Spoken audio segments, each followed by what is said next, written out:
All right, let's do this dumb thing.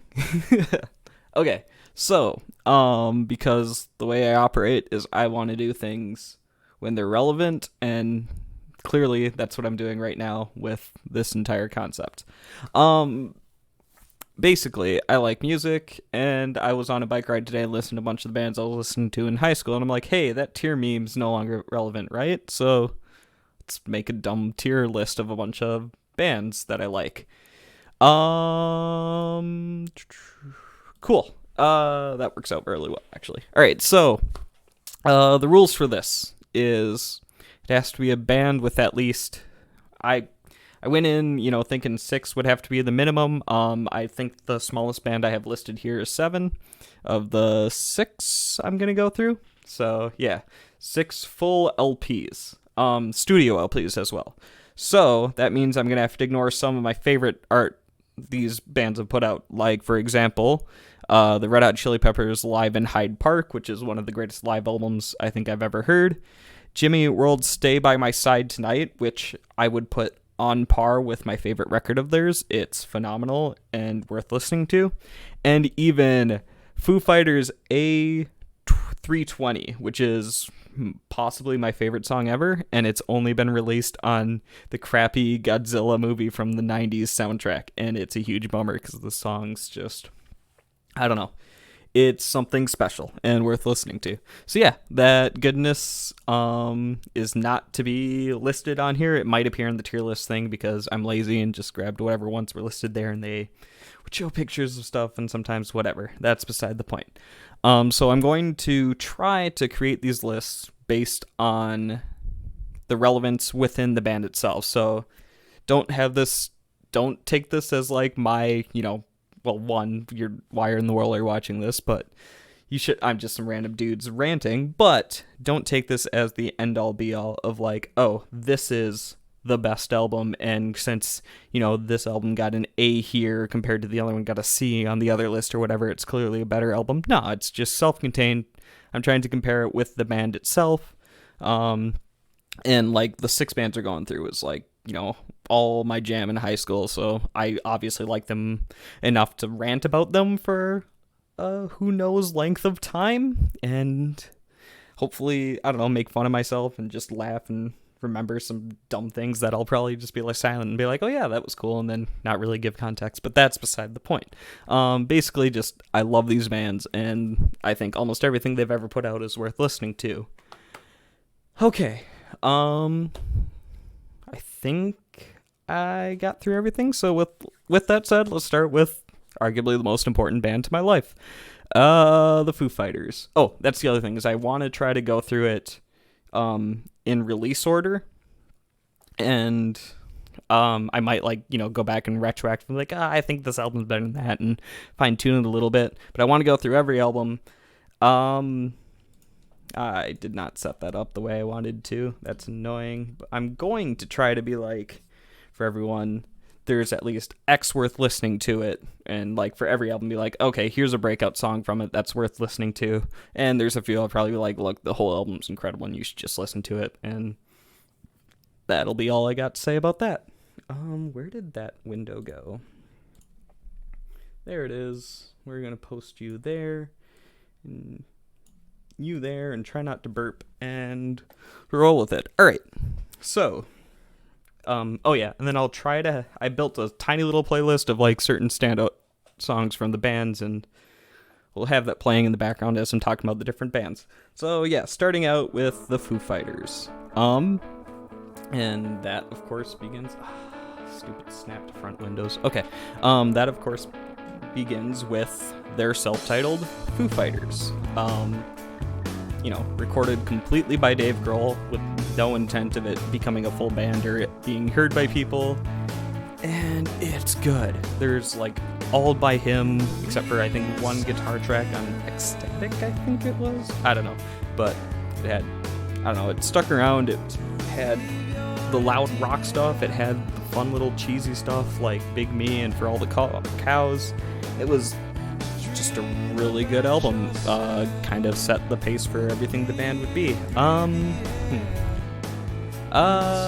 It's right between A and B in my mind, because it's sound quality isn't going to hold up forever. It's very garagey, which I adore, but they've done so many other crazy things through the time as well. It's just a really good album. I don't know what else there is to say about it. It's just a party. If I were to pick a song to grab from it, I'd say For All the Cows, it's... I know at one time it was Dave Grohl's mom's favorite track released by the Foo Fighters, so that's a cool little dumb, useless tidbit about it. But I don't know, it has the heavy bits, it has the soft bits, it does the loud soft dynamic that the Pixies set in place, and then I feel like the Foo's Foo's Nirvana kind of perfected. So it's just beautiful and worth listening to.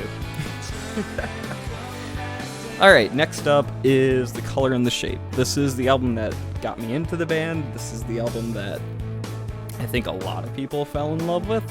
They were probably not, I don't know, in 2005 or whenever I discovered with them, but more so in 97 when the album released.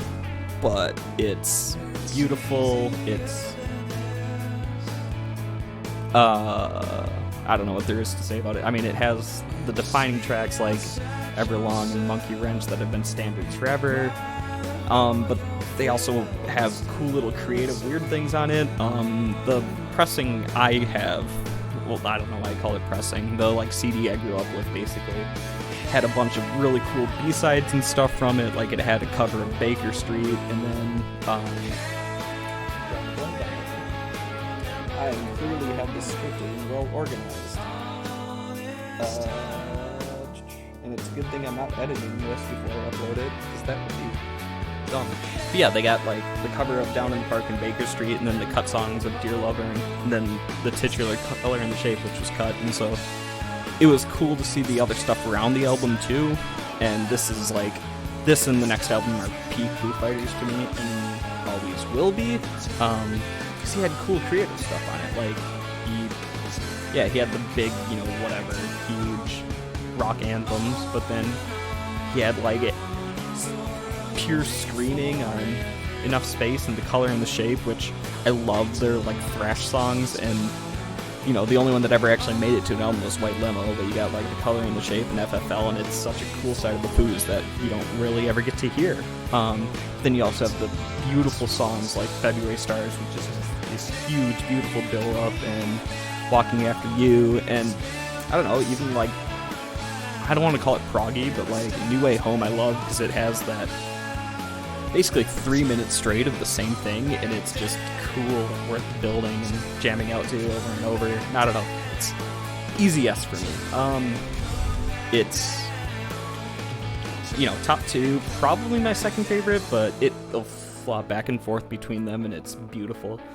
If you're gonna pick something from it, this is one I'd say listen to everything, as I'm gonna say for the other S album I think I have for this band, but try Hey Johnny Park maybe? I don't know, it's a fun story about that. Has the fun story of the name of Johnny Park was just a friend of Dave's, and he's like, yeah, I'm just gonna name it this, try to reach out and see if he'll ever find me, and that's fun. But then the song itself has all the makings of a great song and kind of deserved to be a single instead of Walking After You.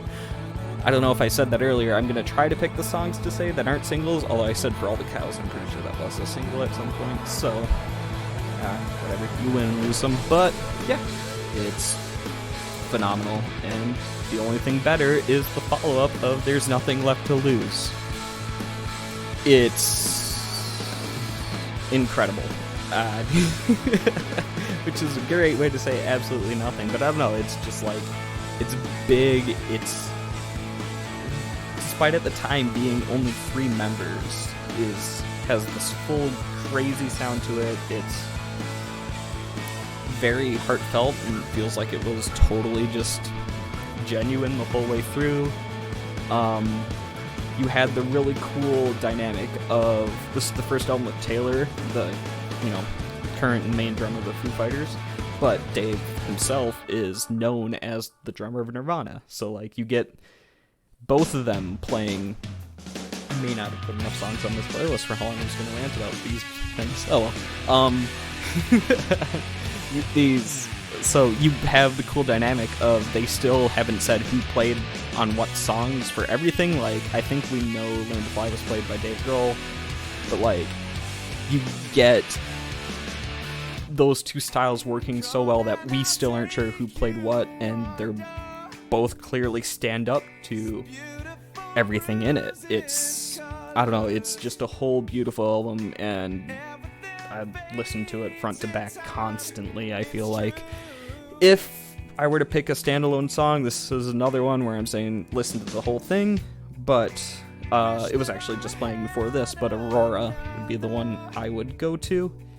It's just this, I don't know, it ends in this beautiful, grimy jam, but it starts so quiet. It's typical Stairway to Heaven build through the whole song, but I don't know, they do it beautifully, and it's a sound I feel like they gave up on, and it makes me sad because that sound at the end is, you know, also through A320, and it's rocking, but like, I don't know, there's I want to say atmospheric, that's totally not the right word for it, but I don't know, it feels like post-rock stuff I listen to. It takes up a lot of space, and it sounds huge. And yeah, that album's phenomenal. Okay. One by one.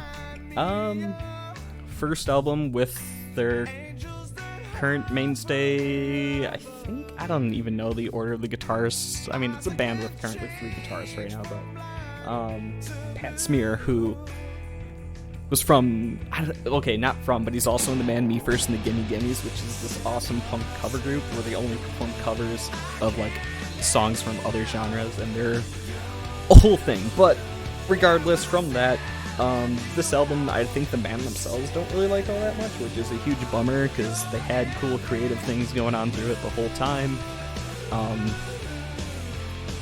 And it probably has the strongest opening 4 tracks of any Foo Fighters album. Like, I mean, All My Life and Times Like These are kind of the 2 mainstays, and like Times Like These would be the one I'd say listed on this album, except for it is the single. But like, just the first 4, I think, were the 4 singles of the album, and they all just, I don't know, were bomb. They are incredible. Other than that, they did some cool creative stuff with Comeback. They have the false ending at the end, and it's a cool way to end out the album. Disenchanted Lullaby had Brian May, Queen's guitarist, playing on it, and you can tell right away that it's his guitar, and they do cool things on it. It's a lot of fun.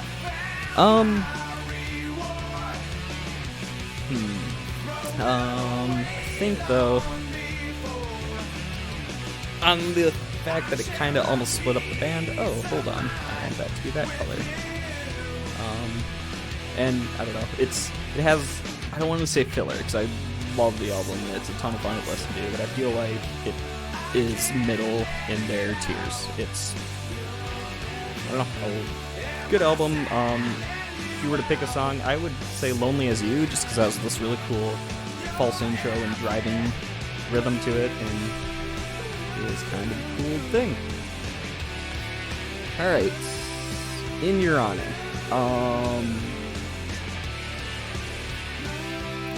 So this album came out right around the time I got into the band. So, I don't know, I have cool memories of that. I remember, at the time them saying like, oh, we want this to be our Magnum Opus, which admittedly, it was really cool and creative because it's a double album. The first disc of it is all rock songs, and then the second disc is all acoustic, which they certainly hadn't tried yet, and that was a really cool branching out and trying something cool. And you even get like Cold Day in the Sun, where Taylor Hawkins gets to sing lead. I mean, he's a drummer, which admittedly, yes, it's a band founded by a drummer who became a singer, but like, it's cool to have him sing as that as well, and he still does it, live today, and he'll even cover like Freddie Mercury and stuff. while they're live, and that's awesome. And I don't know, it has just like a song Dave wrote when he was on Nirvana on the acoustic side. So if you're gonna listen to a section of it, the acoustic I think is the coolest one. That said, don't let that take away from how awesome the rock side is. In Your Honor, the leading track has one of my favorite screams he's ever done. And then like you have The Best of You, which everyone knows and it's alright, but like No Way Back is great. DOA, I think people have said is like the best song to introduce people to the band and get them to like it, and I kind of see that. And then like you have Resolve, which is one of my favorite songs by them, and it's a single, so it doesn't count towards my hey, read this out, and this is my recommendation from the album. But I don't know, the lyrics have come back, and it's a song that has clicked with me repeatedly over time, and I think it's really special and worth listening to. But that said, there's not enough cool rock stuff, I think, to really make it stand out, so I'll throw it in the C. I'm gonna pick one to listen to.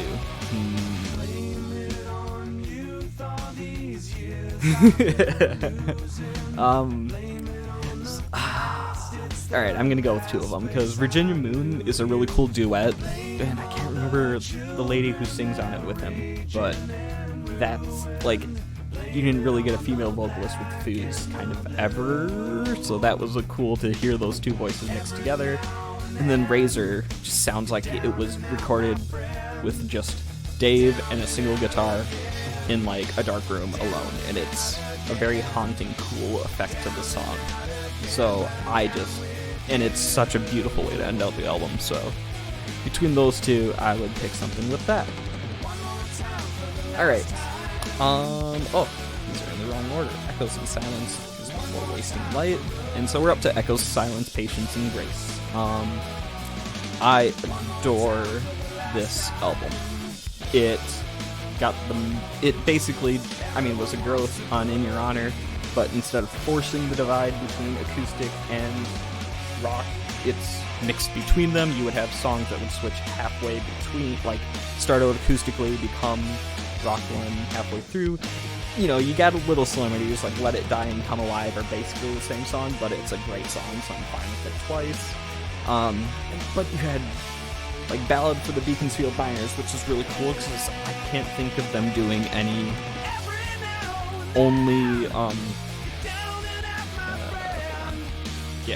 I can't think of them doing any instrumental tracks, so that's really cool to have that on there. I don't know, you have Home, which closes out the album, and it's just Dave and a piano player before they had Rami in the band, so it's really cool to, I hope his name's Rami. I really joined after I kind of fell off and haven't been following him as closely, but it's him with a piano alone, and that's really cool. And then, of course, you have the huge hit, The Pretender. Duh, that song's great.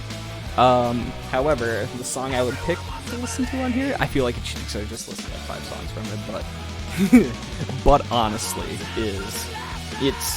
you'll realize very quickly, my taste is basically give me a crescendo, and I love it, and that's 100% what honestly it's phenomenal, and so worth listening to. Alright, and that brings us to Wasting Lights. This is when I think he started realizing he wanted to be a filmmaker way too late in his life. But holy crap, the song is awesome. Hold on.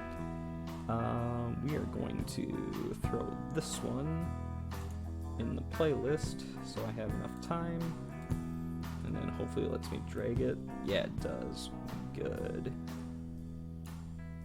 Alright. Oh no. Go back to my thing I was on. Okay. So I totally forgot where I started, so we'll start fresh. It came out with a really cool documentary going with it, kind of showing the band up to this point. Yes, it was a very clean cut, and you didn't really get to hear about the struggles of the band really all that much, but it was a cool insight time, and there was just a lot of openness and special things about it. Bridge Burning and Rope are two phenomenal songs. This has White Limo, which I mentioned earlier, of like a thrashy song, and I adore that. But they just did, I don't know, it was just building on top of itself. I can't say, I'm doing really bad job of articulating why it's so special, but it felt like a return to form of like my two favorites of theirs, and it's beautiful. Song I would say to listen to from it, I'm close because I love Bridge Burning as an intro, but I think I Should Have Known wins out because it has Cursed, the bassist from Nirvana, playing on some of it, and you can tell immediately that it's his bass sound, and it's grimy and beautiful, and I don't know. It's a riot. This is one where, though, everything kind of just builds off of itself, and it's worth listening to. Alright. And then, getting towards the end of it, we have Sonic Highways. Sonic Highways, meh. I mean, meh. It's admittedly a weird for an album because it's totally a companion piece where he had like his TV show or whatever, and they wanted to record a song in every city, and they made sense when you had the full stories behind the song, and watching the actual episodes of the Sonic Highway show is awesome and well worth it. However, the songs themselves need the context, I feel like. It's a good fun time. I still love the booze and it's great, but I think you need the context. If I was going to pick one to listen to, though, Subterranean has... It doesn't sound like a Foo song, and that's why I think it's worth listening to. And then finally, we got the very recent... It's already 2 years old? Okay, less recent than I thought, but Concrete and Gold. I'm trying to think of something positive to say about this album. Basically, I'm still mad they got a pop producer on it. It sounds like a pop album, and I feel like the only song with any bite is T-Shirt, which is a whole minute and 20-second song or whatever. It's like, come on. You guys have beautiful, and I don't know. The songs themselves are written in such a great way, but I can just tell I can't stand the producing of it. So we're just gonna slap that one there and deal with it. I don't even have like a song, like maybe Dirty Water. No, my recommendation is T-Shirt. That's the best song on the album. Alright, and then Skin and Bones here is a live album, so that's not considered for our list. But so there we go, we got band number 1 out of the way, the Foo Fighters. Next up on my list of bands that defined my childhood of 10 years ago. God, I feel so old. Man, I just kind of lost it for a second there. I'm sorry. Okay. So, yeah. Next up, we got the Chili Peppers. I don't know. They're funk and punk. It's beautiful. They're such a dumb, weird band. They evolved so much over time, and it's a lot of cool stuff to dig into. So, I guess we'll start out with their self-titled from like 84 or whatever, because I was totally alive and knew what was going on then. This album's nothing special. There's nothing wrong with it.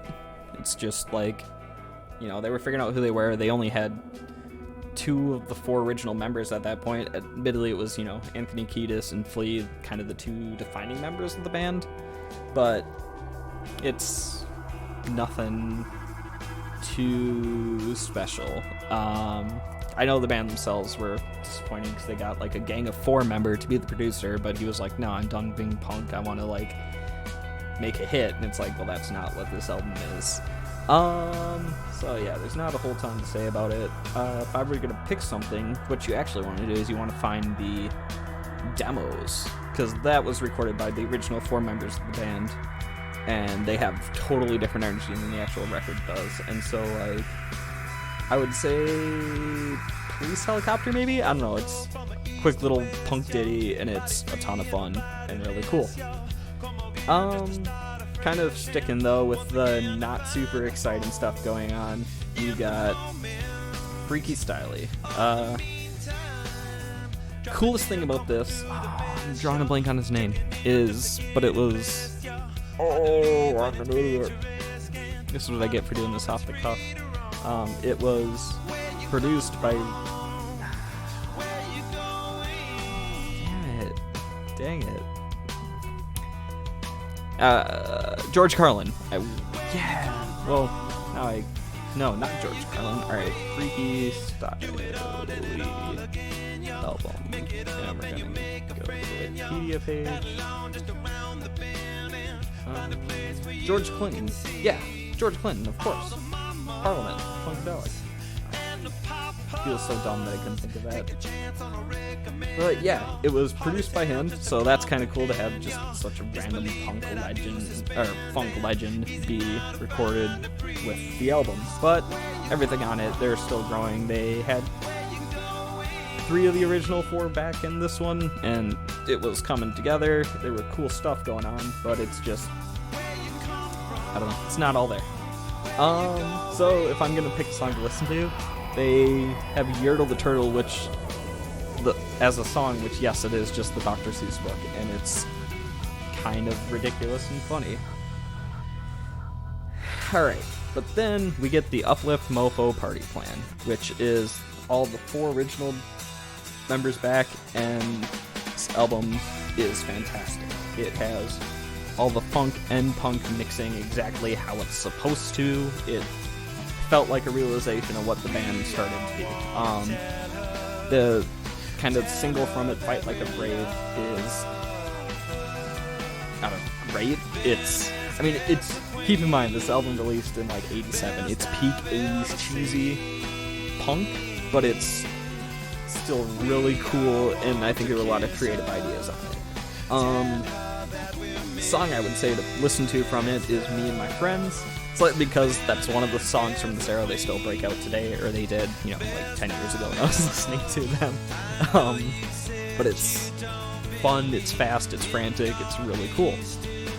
Unfortunately, shortly after that album released, their guitarist OD'd and died, and so their drummer also quit at the same time, and the band looked like it was going to be kaput. And I don't know. This is going to sound callous because that opened up for John Frusciante and Chad Smith, who created kind of the 4 core defining members of the band to join. And it sucks that it came off with death, and that's heartbreaking, but it led into the band that I loved and still love to this day. And so that core group of 4 released Mother's Milk, which I think, maybe not A. I think it's still B tier, but it's phenomenal. You know what? We're gonna do. No. We'll get to that in a second. We know what belongs in A tier. I know they at the time didn't love it because the producer was like, well, you gotta use like this metal guitar sound effect on everything. And it's like, nah, we don't want to do that, but it's totally the foreground and creation of what was to be this huge defining band. It has some really cool stuff on it, like, I can't remember. There was that crappy song in the 90s where they stole music off this album, but I can't remember. I want to say it was either Taste the Pain or, no, it's got to be Pretty Little Ditty, where they stole the music from this, and it's super weird because I heard that song on the radio at some point. I was like, wait, they're playing this obscure Chili Pepper song, but no, it was just some other crappy rap song. Totally beside the point. The music on that song is phenomenal, and so it was cool to see that come back. But then you have a really cool cover of Jimi Hendrix Fire, and like you can tell this is when they start shining. Well, no, they've always been like, we're from LA and that's kind of our defining characteristic. They got like Magic Johnson has a really fun song. Higher Ground is a beautiful funk one, as well as Subway to Venus. And then you still got punk, like Punk Rock Classic. I don't know. They covered all sorts of cool ground. The song, I guess I would say to play from it, is Subway to Venus, because you get like Flea's trumpet all over it, and it's good. Then you get the, I don't know, some people's defining record of the band, Blood Sugar Sex Magic. This belongs right up there with the rest of it. It's back to their funk. It's beautiful. It's kind of super juvenile, which is kind of a shame in its own way, but it's also like great. It's, I don't know, it's yeah, cool. I don't know how to rant about this album. It's, I don't know, people have described it a million times and given it way better justice than it deserves, despite being, you know, weird funk, whatever. It has the iconic Under the Bridge on the record. It does so many cool things. I mean, friggin' just, it's a single, but just listen to the drums in Suck My Kiss. Chad plays so in the pocket, and it's just beautiful. The song I would say to listen to from it would be probably Funky Monks, because you get Flea playing all sorts of beautiful, cool, creative things on it. After that, though, John Frusciante quit the band and fell into a really heavy bout of drugs, as the rest of the band is, but like crippling, and did not exist as a human being for a while. And they got Dave Navarro from Jane's Addiction to step in and help out, which, you know, I'm glad, because it kept the band alive, but it released One Hot Minute. And that's a thing that exists. The best song, well, okay, lead single of Aeroplane is solid. And, like, not to say there isn't good on it, but, we don't have to worry about it. If you're gonna pick a song to listen to it from it, and this kind of is indicative of what's wrong with the album, is the song I would go with, is P, which is just Flea, their bassist, singing in like a minute 40 track, and it's fun, it's cool, it's very indicative of the band at the time.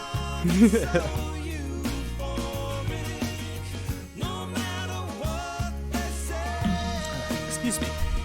So, they were totally set to fall apart, and then we get John Frusciante back in the fold and releasing Californication. These three albums are what I consider to be peak Chili Peppers. This is the stuff that they were releasing when I was getting into them. This is, I don't know, it's the stuff they still play and are recognized for today. The opening of the album with Around the World and just a huge, ridiculous Flea going ham on the bass is beautiful. It's got the funk, it's got rock in it, it covers everything I love. It ends with a really cool road tripping, just love letter between all the cool people in the band. It's phenomenal. I'm gonna say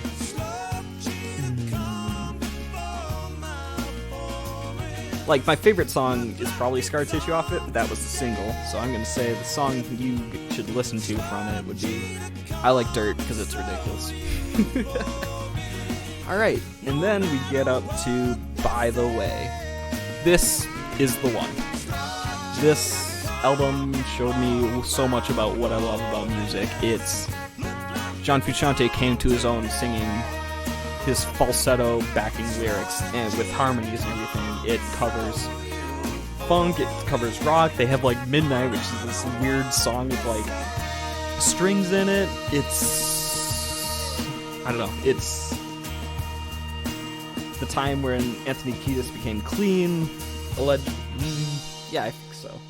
I don't know, it's just such a beautiful album from start to finish, and probably the album I've listened to the most in my life, which, you know, I kind of like music a whole ton, and it does so many cool things, but like, you have the defining tracks of like Can't Stop and By the Way, sure, and then people critique it for supposedly not having funk, which I agree. Rick Rubin at this point, his mixing is becoming worse and worse, and you know, this is before he's gone full insane, but there's definitely flaws. But like, listen to Throw Away Your Television, man. It's this beautiful crazy bass line through the whole thing, and it ends with my favorite guitar effects I think they've ever really played. It's such a ridiculous effects pedal on it. Obviously you got Can't Stop, freaking killing it with the funk bass lines. So it's you got even like, I don't know, on Mercury and Tear still having some flea trumpet in it. Like, it covers everything I could want from the band. We are just about done with the Chili Peppers, so I need to pick another song to add to this. I've been ranting about music for a long time, which I know, because that was the reason I kind of wanted to do this. But alright, back to it.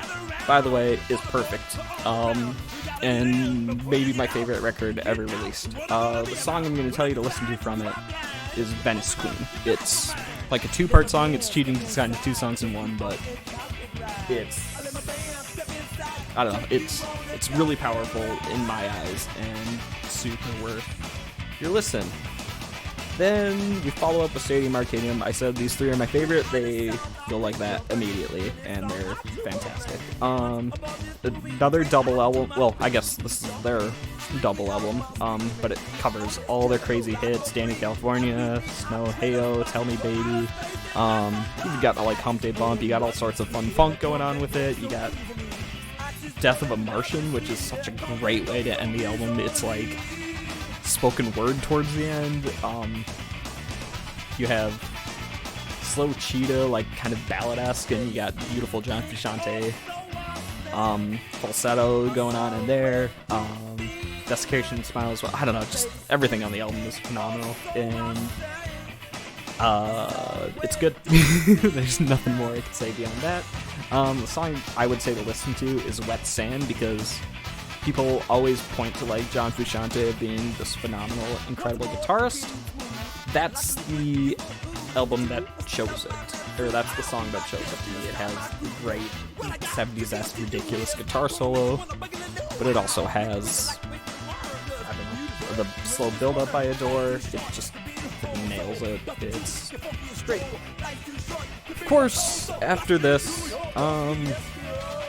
John quits the band, and it kind of killed the band in my eyes. They still do great work and put out some really cool stuff, but it's not the same. Admittedly, you know, like, I think Mother's Milk just turned 30 years old, and that was their fourth record, you know, like, so the band's been around forever. You can't expect them to keep up and keep the ability, but keep writing the same brilliant stuff they have done, but you can definitely tell. John Frusciante's protege, Josh Knopfer, I can't remember his last name. I know his name's Josh. Steps in, takes control of the guitar, and does basically just as well. It's super unfair, but I just wish it was still John. The person, but they put out I'm With You, and I still listen to the album a ton. It had really cool stuff on it, just nothing too phenomenal. So I'll throw it in a solid C. The song I'd pick from it is going to be Brendan's Death Song, I guess. I don't know. It's fine. It's worth listening to, but nothing noteworthy enough to get crazy about. They followed it up with The Getaway somewhat recently. That one's already 3 years old, which is crazy to me. And like B- in my mind. It's still really good, because you have Goodbye Angels is basic. I don't know, it feels like a follow-up to Under the Bridge, but there's a lot of cool things still going on in the album, and especially to be released this late in their career. Yeah, I don't know, there's not a whole ton to say about that beyond that, so I guess picking a song from it, Dreams of a Samurai does kind of Death of a Martian stuff in it. It's well worth the listen. You know, after thinking about it though, it goes back to C. Just because it's not on the level as these three albums. Still really good, but, you know, you can tell I don't have the passion for it, so it probably doesn't deserve to be there with the other ones. So yeah, that's, this is like a weird EP thing, and then Stadium Arcane's on there again, so I think that kind of wraps up the Chili Peppers first thing that we can realistically talk about. Yeah. Oh, great. I just saw what the next band is. It's been there all along, so who knows, but this one's gonna be challenging for its own unique reasons. Alright. Get to the Weezer portion, and we got... Oh, wait. Hold up, we are not to you guys yet. Alright. Weezer. The most hit and miss band that I can think of. They either release beautiful stuff that I'm crazy about, or it's not worth listening to at all. Cheap and easy, and so I feel kind of dirty just kind of glancing through this, but okay. So immediately, Blue Album, S tier. It's the one of the two defining albums of the band. Every song on it is pristine and incredibly well written. Listen to Only in Dreams, which is going to be my song to listen to from the album, and it's this almost 8 minutes exactly built, just layered, beautiful song. You have, the setup of the maybe ungenuine narrator. You can't really tell, which is become a staple of Weezer and I love, and no one else in the world has turned left me here. It's really interesting things going on there. You have the obvious I've been ranting too long and totally blanked on the Beach Boys. Wow. I don't even deserve to talk about this anymore, having blanked on that. But you have their obvious references in Surf Wax America. You have the huge crazy singles of Buddy Holly and My Name is Jonas and Say It Ain't So. It's just a great album, and only thing near it in their discography is the one everyone else says is right near it with Pinkerton, which basically created emo as a genre. And if you know anything about me, I love my emo music.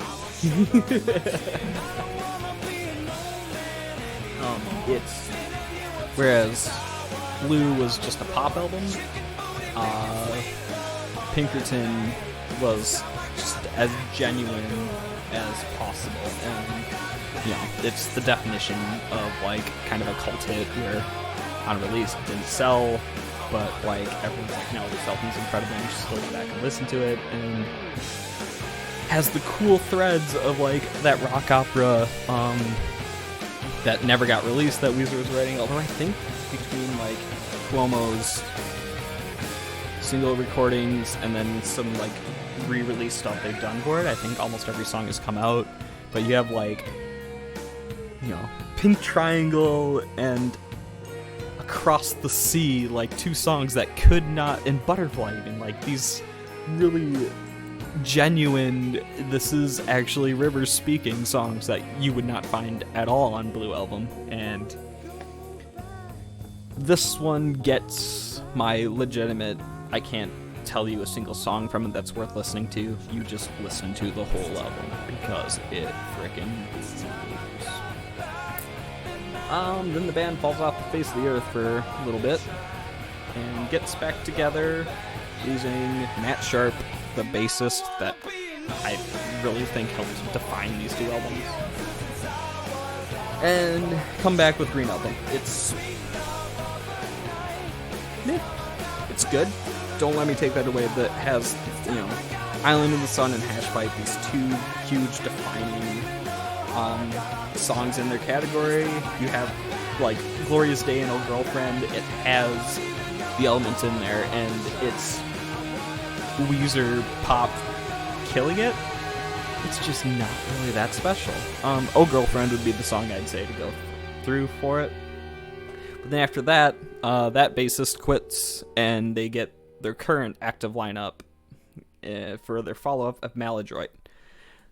This album is so criminally underrated. It feels like Pinkerton 2.0 to me. It hits all the beats of what makes Weezer incredible to me. You have like kind of the poppy Dope Nose and Keep Fishing, but then you have like Slob and Burnt Jam, which they feel like punk songs, and this is coming from Weezer. Like, it doesn't happen, and this thing is awesome, and I don't know why more people love it.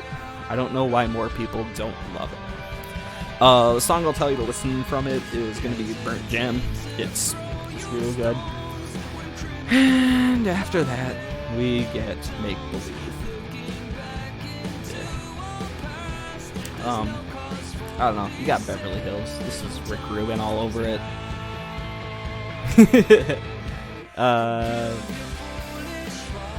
Like, it's weird because it's Weezer, definitely. I'm changing my mind. This is how much I don't like it. We're gonna have a busy bottom row at the end of this for this band, which is a shame. But this is such a pity. So that's the song from the album that I totally got just by looking at it. It's just, it was produced where it's like supposed to be sarcastic, but I don't think he was being sarcastic when he wrote the songs, and it's just not any good. It was a single, but We Are All on Drugs, at least funny, so that's the song I would listen to from it. And then we get Red Album. Red's good. It's a return to form. It had the cool thing where everyone in the band wrote and sang on it, which you didn't really get. It's kind of a return to bringing back the full band harmonies you would get in Blue, and they were a lot of cool things going on it. Like, The Greatest Man That Ever Lived is a phenomenal song. I don't care what you say. It's like a tribute to a whole bunch of stuff. Same with Heart Songs, which that one's like, not even subtle about it. Well, neither is The Greatest Man, I guess, but I think it's awesome, and people overlook it way too much. You have fun video ideas going on at the time. You have, I don't know, it's a fun record. It's maybe not standing up the test of time, but I think it's so worth everyone's attention and listening to it. And you know what? They follow that up with If You're Wondering If I Want You To, I Want You To, coming off their next album, Ratitude. That song got me so excited. I was loving Red. I was in the mood. Then I heard the rest of Ratitude. It sucks.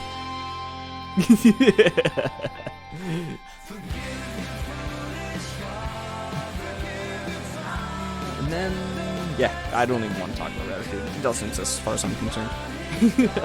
After that, we get, I don't even remember which comes first between Hurley and Death to False Metal. So let's go with Hurley. Hurley's, it's fine. Slightly worse than, I think it's still C-level with Green, because you have, I don't know, Memories was a solid lead single. You had some cool ideas on it and stuff. One of my weirdly favorite songs from it is Where's My Sex, just because I love the story of he wrote the song of like, I can't find my socks, and then later on just changed every word of socks to sex, and I'm like, oh, that's fun, and that's the song I'd probably listen to from it, but it's kind of whatever at this point. It's still fine, still Weezer. We actually got,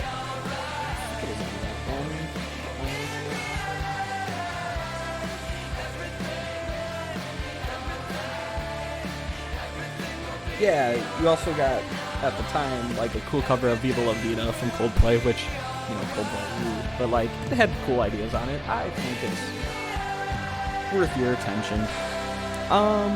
You also got Death to False Metal, which is another fine album. Like, this, I think it's important to have this gap here. So, Death to False Metal also was weird because it was a B-sides album, which I'm including them because kinda Cake needed it to hit 7 when we get to that band, but it's has the elements and some good stuff to it. Blow in My Stack is a fun little song on it, same with I'm a Robot. Blow in My Stack is the one I'd say listen to from it. It's cool ideas that never made their way into a full album, and that's fine. And then we got Everything Will Be Alright in the End. I love this album. It's so good. It's it has Back to the Shack, which is totally like okay, we get it. You want us to be Weezer, and we're going to be Weezer. And, which is the story of the band saying, we get what you guys want, we'll do that. And then they never do that. That's beside the point. It's rocking. It has really creative stuff. Foolish Father was just playing, which is the non-single I'd say listen to. It's like, it has the harmonies. It has cool creative things like The British Are Coming is the song on it, and it's so creative. And then you have so almost every Weezer ever is 10 songs long, I've realized, at some point. And I'm sure everyone in the world knows that, but it has the 10 songs that ends with this 3-part, nearly completely instrumental trilogy song. And it's so creative and so unexpected for Weezer, but exactly what Weezer sounds like. And I love that album. It's borderline this for me. Well worth your time. It followed up with the White Album, which is basically a straight continuation of it. I don't know. The big song from it that people got really excited about is Do You Want to Get High, which honestly is kind of whatever for me. It's supposed to be Pinkerton, where it's they open up with a guy literally saying cue the feedback and then some feedback, and so that's kind of whatever, but everything else on it is a lot of fun and really cool. Wind in Our Sail is a fantastic track. Endless Bummer is probably my favorite on it and super worth listening to, but then you also have really creative stuff like Summer Lane and Drunk Dory, which, if I remember the story right, they cut up a list of lyrics and then just grabbed them randomly, and that became the order of those lyrics in the song, and then they actually turned that into a fun track. So yeah, it's cool and a lot of fun. And then we get to Pacific Daydream. People hate this album, and I get why, because it's a pop album. It's not a rock album, it's not alternative, it's straight up pop. But it was creative and cool, and I'd slap it in the B. It has Beach Boys inspiration from it. I don't know. I think it's really cool. It opens up with Mexican Fender. You got La Mancha Screwjob, and I don't know. It's way better than it deserves to be. And I think it gets some bonus points because that album art is phenomenal and awesome. And yeah, I really like it. Song I'd pick from it to listen to is going to be Any Friend of Diane's or QB Blitz. Both are cool little tracks. Then we get to Weezer from the current year, and we have the Teal album, which is a cover album. Why? They had the option to do really cool creative things with it. They could have made songs their own. So they have one-off covers of Paranoid Android from Radiohead and God,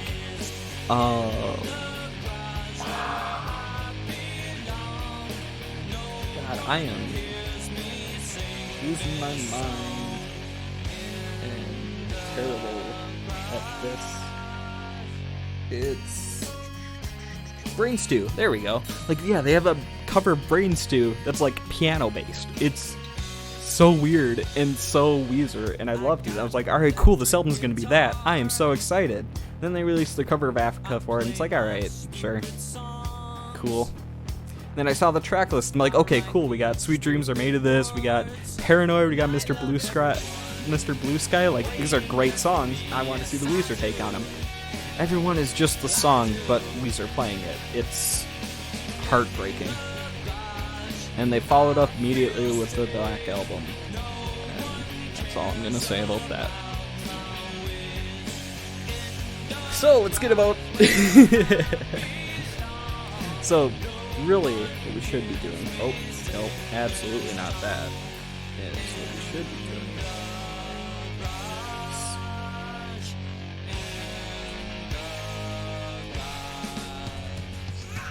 There we go. That's my true feelings about those 4 Weezer albums. Alright. We are off to... what you doing?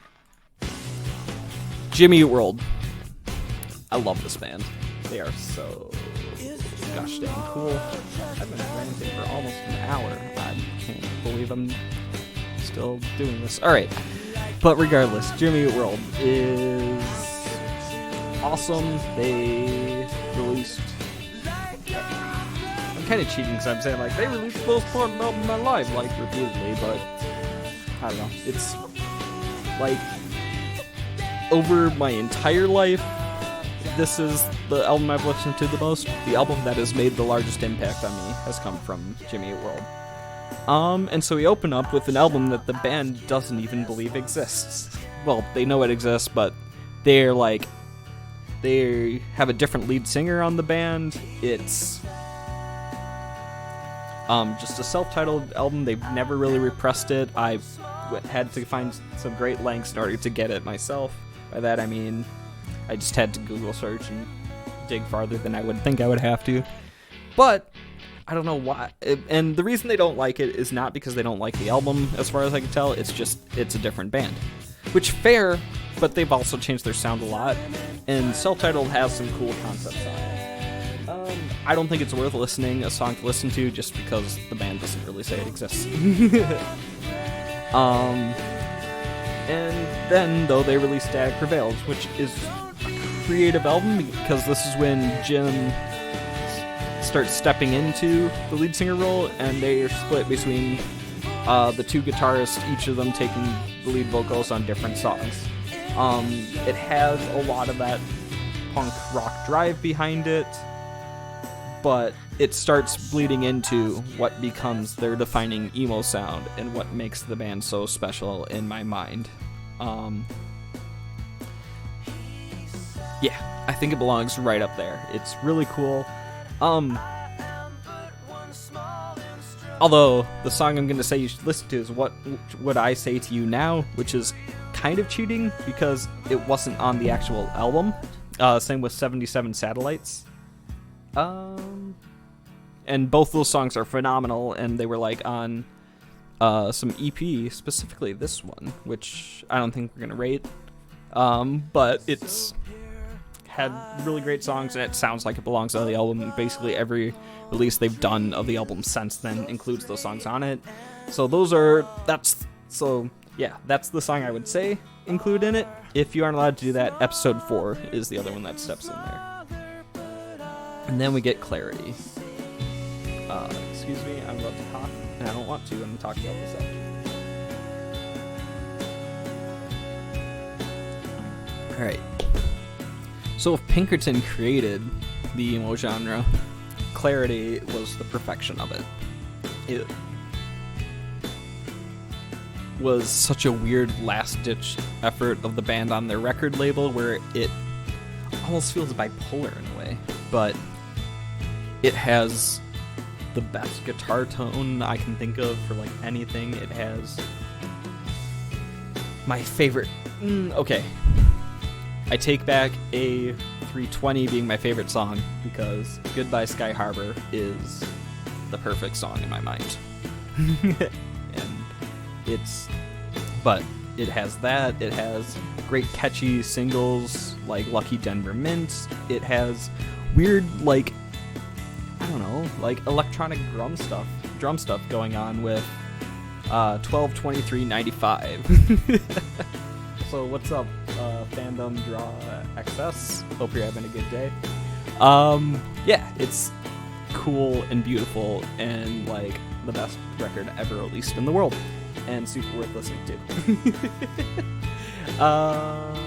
So yeah, since most people don't have 16 minutes put to a song, I'm still saying listen to Goodbye Sky Harbor as the song to listen to from the album. However, I understand that's not realistic, so I would say pick the shorter song of Just Watch the Fireworks, which is, a measly 7 minutes long. It's fine, easy to do, NBD. Following up that, they released Bleed American. This is the album everyone in the world has listened to, but it's also a banger the whole way through, and awesome. It has the obvious ones like The Middle and Sweetness, but it has Get It Faster, which is this weird, really heavy punk song. It has the Authority song, which almost feels like a 50s doo-wop song. Like, it covers a lot of ground on the album, and is really creative and cool, and it's awesome. The song I would say to listen to from it is Cautioneers, because it's the not single that I think has the most heavy emotional weight, but there's not too much to say about this album that hasn't been said by everyone else in the world. And we get up to Futures, and this kind of completes my I almost said trifecta for some reason. That'd be dumb. Completes the 4 kind of defining albums of this band to me. I don't know, it nails the pop punk sound, and it's fine. You get really cool stuff like Pain and Futures, which are a lot of fun, but then you have like Drugs Are Me, which is, it's a difficult song to listen to, and also created one of the songs on this EP, which again goes up there, but I'm not rating EPs, so there's me plugging that again for no reason. But it's cool and worth listening to. It covers all sorts of emotions, which is a weird way to say it's good. I don't know. I'm losing my train of thought. I'm like an hour in. I'm losing my mind a little bit. All right. The song worth listening to from that album is 23, and the song was written. I can never remember. It has a bunch of extended silence at the end. And I think it was just to make the song end in 23 seconds, but it might have made the album end in 23 seconds as well. I don't remember if I don't think that bad actually happened. And now I feel like I need to fact check myself.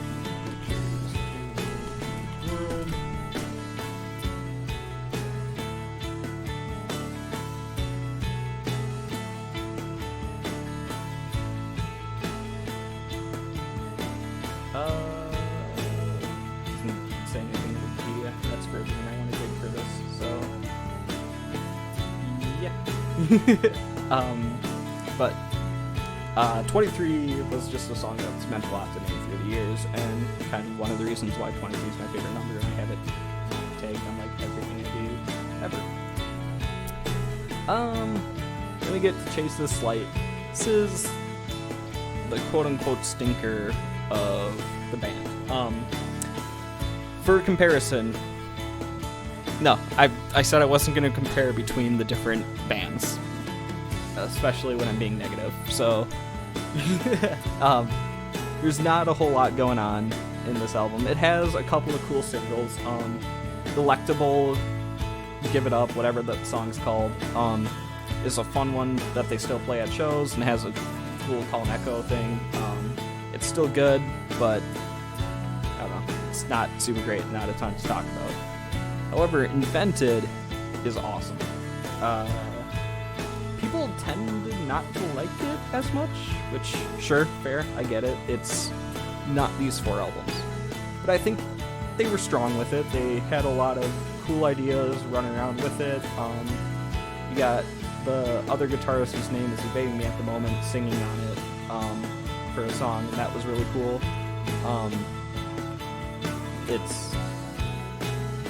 I don't know. I feel like the downfall is Jimmy World can be pretty samey, ignoring self-titled, and so there's not a whole ton of unique things to say. Like, the song I'm going to say to listen to is Invented. It's just 23 again. It's fine. It's cool. It's worth it. And then we get to Damage, which had great potential, didn't quite live up to it in the ways I hoped it would. But it's like, it was written to be an adult breakup album, and I feel that it nailed a lot of the emotions and difficult things in being in a relationship, and it nails the feel of it being as mature as it set out to be. I mean, it ends with "You Were Good." It's like amicable, and I don't know, it worked out very well. But then you have the genuine, like, "I Will Steal You Back" being the lead single, where it's like, unacceptance. It hit all the beats of going through a breakup, and I was very impressed with it at the time.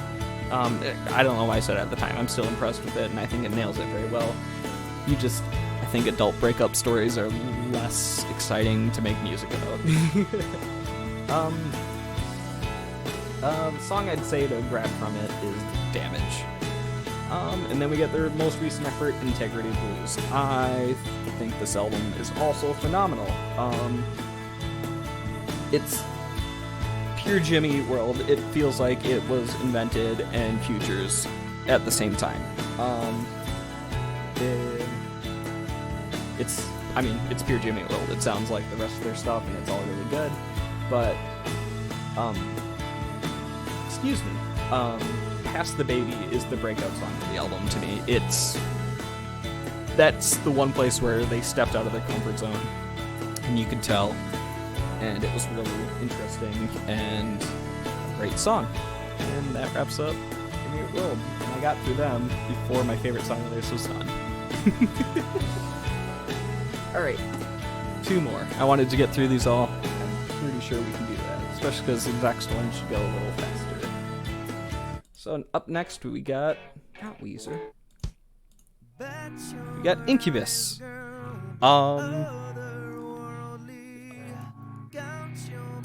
They've been all over the place to me. This one should be F. That one shouldn't be F. That should be D. That should be E. And that should be a different color. Now we're gonna peek through. Yeah. They changed the colors on me. Alright. So yeah. Great band. Definitely has their absolute obvious stoner appeal to it, but despite that, they have some fantastic ideas.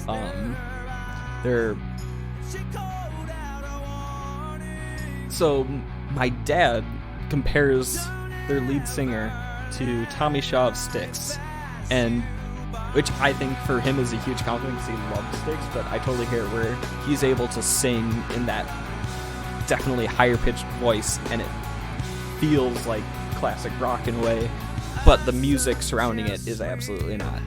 So they open up with Fungus Among Us, which admittedly I don't know how to rate because I haven't gotten to listen to it. I have enjoyed Incubus, which was like them recording a bunch of the songs, and it's a first album. They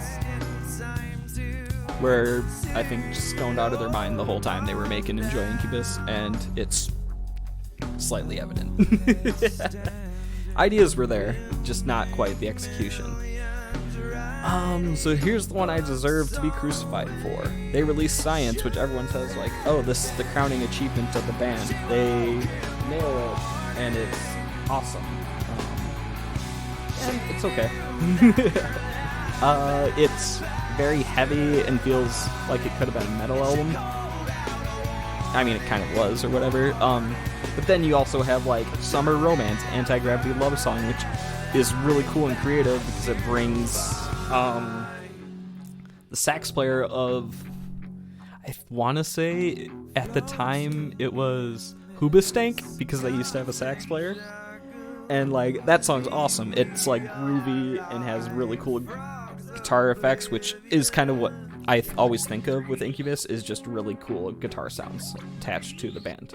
But you still have like certain shade of green standing out as like kind of the defining song of the album. It sounds really cool and good.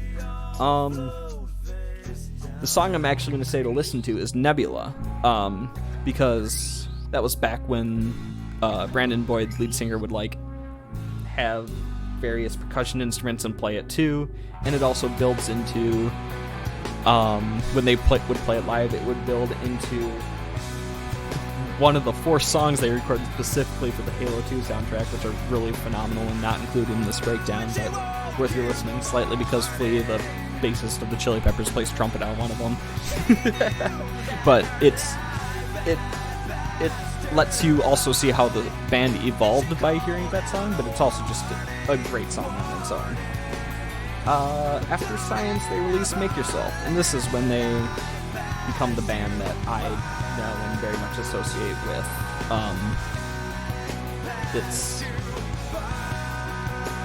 I don't know, it has Stellar and Make Yourself and Drive, which I guess Stellar, Drive, and Pardon Me, that was the third single that kind of helped replace them as a thing.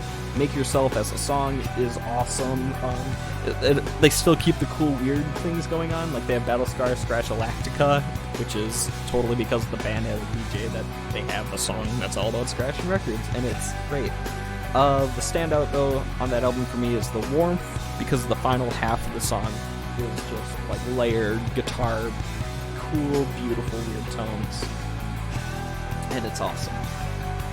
They follow that up with Morning View, and I love this record. This is, I mean, it gets the S spot because it's phenomenal. It hits the heavy stuff, it hits the beautiful things. You can listen to Aqueous Transmission, the closing song of the album, and it's just the most peaceful thing to listen to, and it's awesome. But that follows up, like, that's on the same moment with like Blood on the Ground and all these heavy, angry, beautiful things.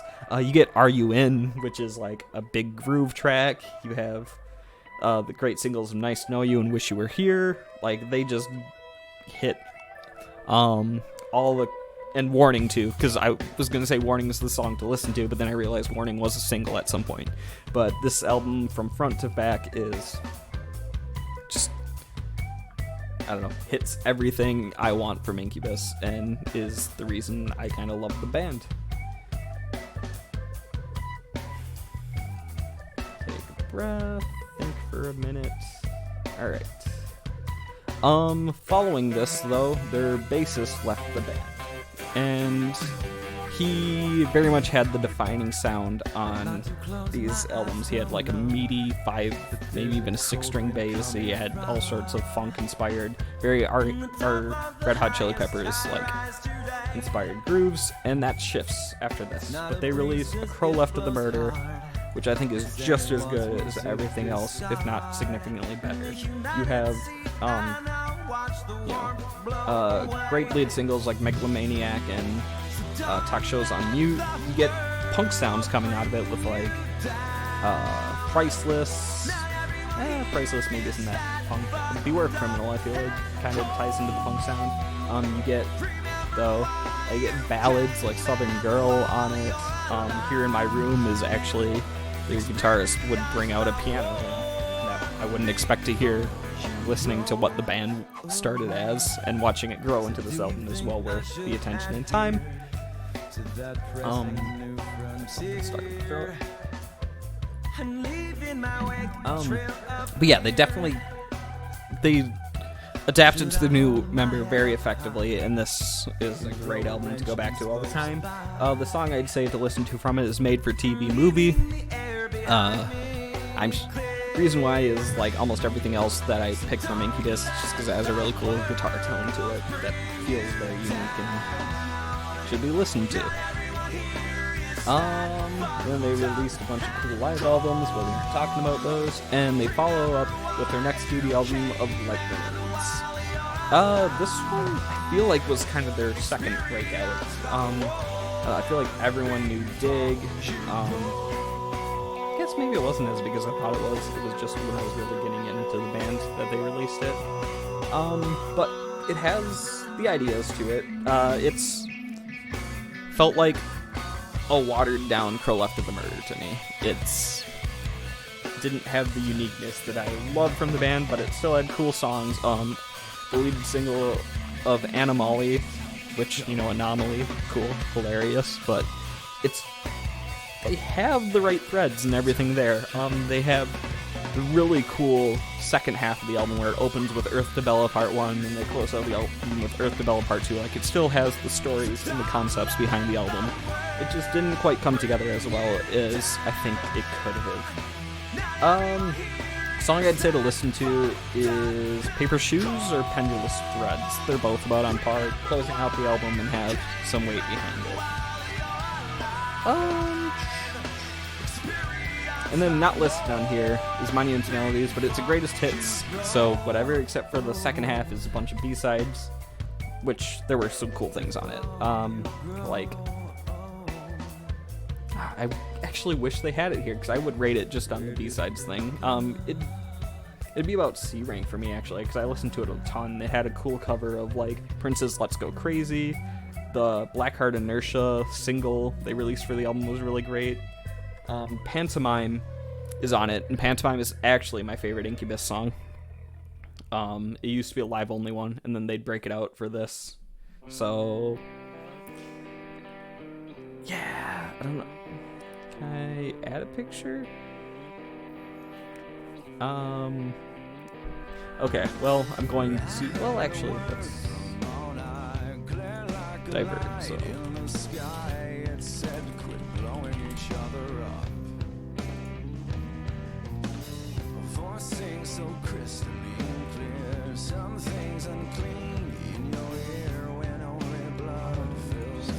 Pictures, we're gonna go to normal view.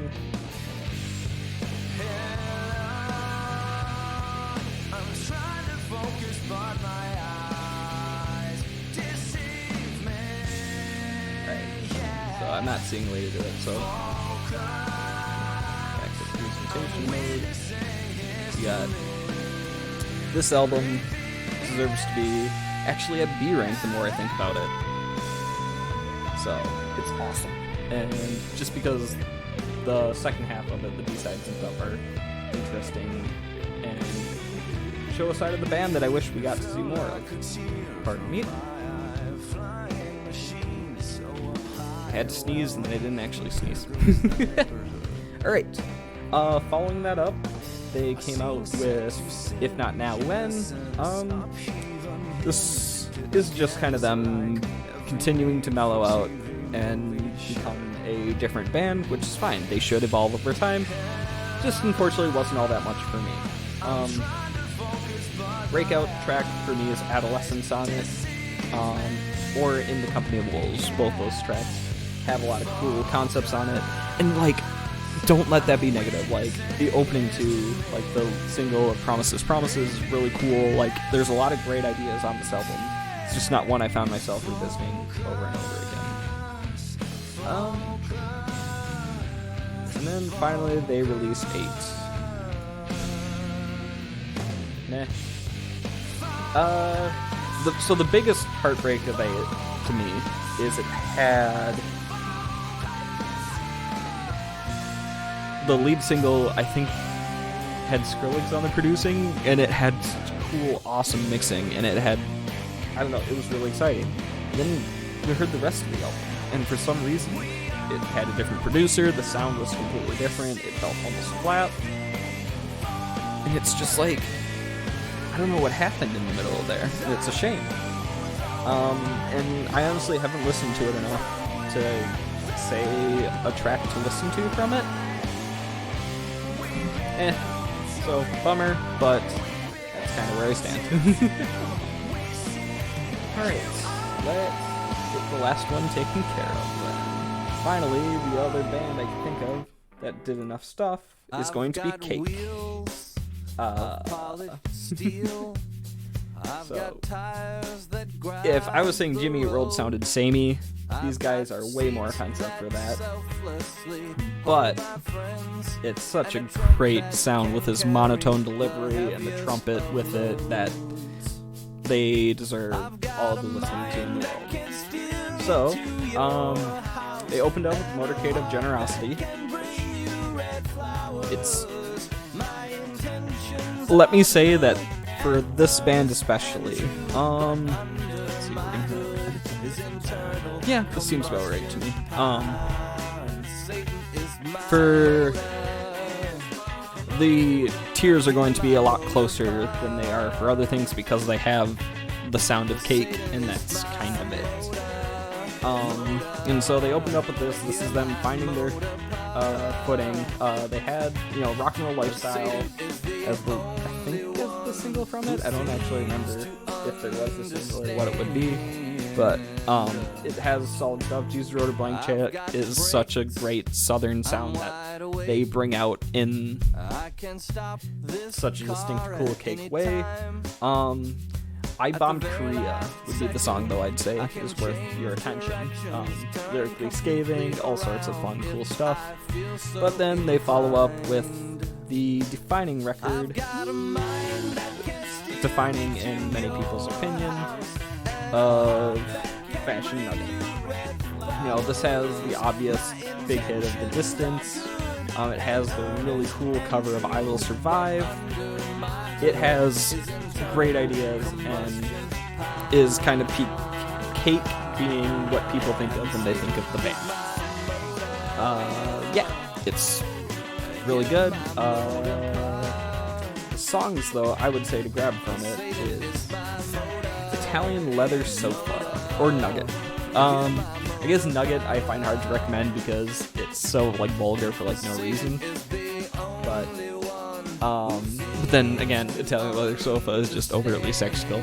So I don't know. Take it as you will. It's cake. It's his monotone, beautiful delivery. It has the cool, unique guitar sounds. It has the random vibraslap. I don't remember the name of that instrument. I'm pretty sure it's a vibraslap. Yeah, it has the vibraslap all over it, which is and just it doesn't line up with tempo. It's really interesting, cool, well worth the listen. And then their guitarist quits, and they hire a bunch of other people to fill in and record their next album, Prolonging the Magic, which is a perfect title for that. And I love this album. It opens up with Satan Is My Motor. It has, the big hits of Never There and Sheep Go to Heaven, but it has Guitar is a great song. Let Me Go is fantastic. I don't know. It's awesome. Breakout song for me to listen to is Satan Is My Motor, just because it's so creatively lyrically. It's also very inherently cake, where it's him singing about a car. Of course he's singing about cars, that's what he does, but it's awesome. And continuing that, they hire one of the guitarists and release Comfort Eagle, which was kind of my introduction to the band. Oh, wow, I haven't thought about this forever. So, there was pre-YouTube. I was 8th grade or whatever. I was on a Legend of Zelda fan forum. And because, this was before Reddit, this was online communities were forums, and it was a totally different time that I get super nostalgic about, but that's beside the point. On that fan forum, a bunch of kids, way older than me at the time, but she released a Legend of Zelda fan film, and it's called Legend of Link, and I'm so bummed that not all of it's on YouTube. They weren't able to upload all of it on there because of copyright, because of music and things like that. But it was hilarious. It nailed the right tone. It was the perfect thing for me to have seen of how people can be creative and play with other people's properties in such a unique way. There's a great scene where Ganondorf and their minions don't know what to are waiting for Link, and there's nothing really to do, so they just play Halo 2, and then there's Link has to fight someone in a Magic the Gathering battle to draw out the Master Sword. It was so cool, and I have great memories of it. But in one scene on there, they had the song Comfort Eagle in it, and that was kind of my introduction to the band. And it's awesome. It's my opinion is definitely because I have that fond memory of that bizarre fan film to go with it. But everything on this album is great. You have Long Line of Cars playing right now, which has the harmonies built to sound like car horns going on at times. You have the great catchy song You have the great catchy song Short Skirt Long Jacket, which I think is the song my parents associate with the band because it's a great song, it's catchy, it's unique. You have World of Two, which is just nailing his monotone, scathing, just delivery. It's awesome. The whole thing is well worth listening to. If you're going to pick something to listen to from it, Acro Arena is a really cool, unique instrumental that you can listen to. Otherwise, if think Opera Singer, the opener, just sets the tone for the album fantastically. They follow that up a couple years later with Pressure Chef, which got a lot of hate at the time for its hip-hop sound because it had drum machines on it, which is so... Like, it's weird to go back now and think, like, oh yeah, people were mad about this for this, but it's still Cake. You have... I don't know, the cool lyrics, No Phone, I think was the single. I don't remember if That or Reels was the single, but, like, it was... you have the cool wordplay and great lyrics that Cake has. Yeah, it's great, and I don't know why people hated it. The takeaway song to listen to for me from it, though, is Dime. Catchy chorus, great unique lyrics, just really good. Then they follow that up a few years later with a B-Sides and Rarities album. The lead single from that was actually their cover of War Pigs. Yes, like, and it's only 4 minutes long. It's so... But compared to where, you know, Weezer's cover album was just them playing the songs, their cover of War Pigs is that they turned it into a Cake song, and it's just phenomenal. You also get, you know, a whole ton of B-sides. You get like a demo version of Short Skirt Long Jacket, which I started to like more than the actual song, because it sounds very, I don't know, I mean, it sounds like a demo, and I'm a sucker for raw sounding bands.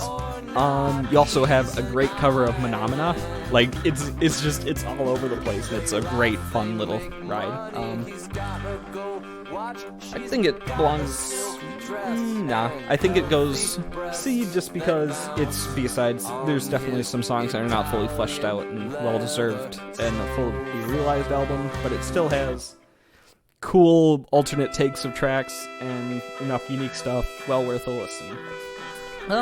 Then they... Wow, that was only 4 years later? Okay, so it was... I don't know, I'm used to bands taking way longer breaks, and it felt like it was forever between these two albums, especially because the Showroom Past released 8 years ago now already, so it's been way longer between that and now, but like this felt like the band returning. Anyways, it came out, it's... Actually, no, we'll throw it at D, because I don't think it's worth having that gap between it. It was just more Cake. Nothing unique, nothing... And I think that's because... in my mind, it had such a long wait between it that I was expecting something other than Cake when it came out, and it was just Cake, which, like, is totally fine, but just not what I had expected. The version I have of it actually had a really cool,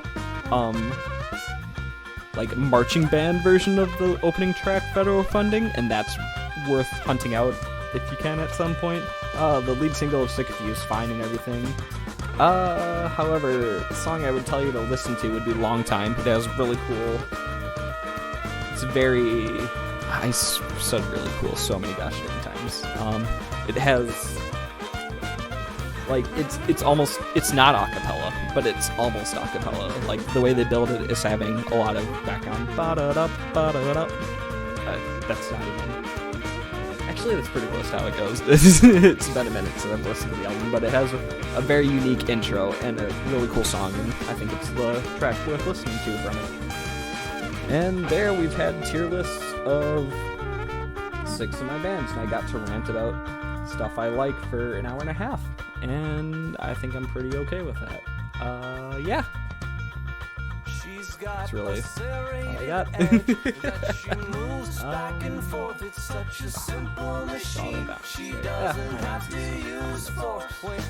Deal. Yeah. Thanks for anyone who hung out and watched this. I hope you all have a good one.